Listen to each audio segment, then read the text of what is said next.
La présence du Saint-Esprit dans la vie du croyant et le ministère qu'il y exerce, tel est le sujet qui doit maintenant retenir notre attention.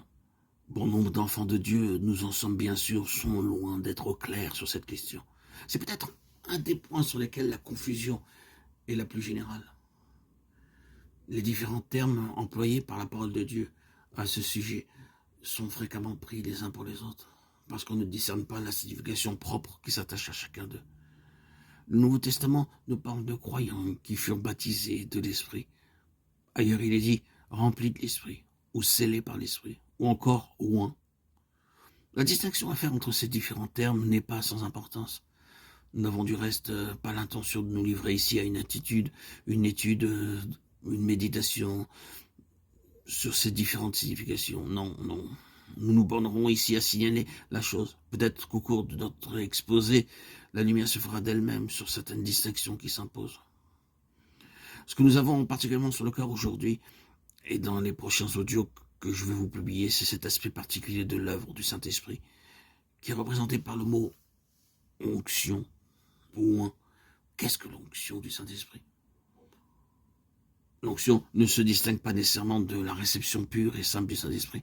Nous pouvons recevoir le Saint-Esprit et être loin du même coup. Pas toujours cependant si nous ne sommes pas au clair en ce qui concerne le ministère du Saint-Esprit. Son onction peut être retardée pour nous. Au chapitre 19 des Actes, Paul pose cette question à quelques disciples. Avez-vous reçu le Saint-Esprit lorsque vous avez cru? Dans ce cas particulier, il dissocie nettement la réception du Saint-Esprit de la foi au Seigneur Jésus. Or, le contexte montre clairement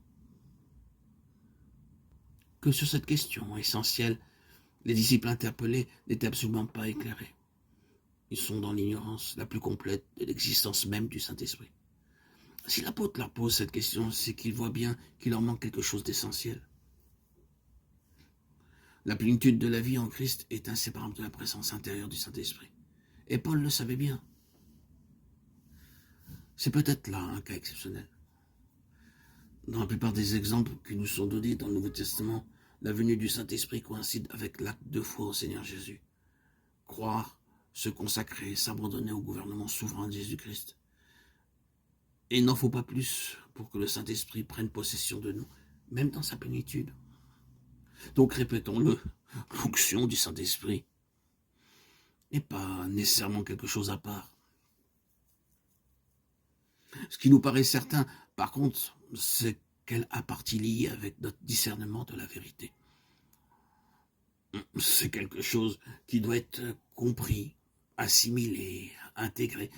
L'onction ne prend toute sa valeur que lorsque nous comprenons ce qu'elle est.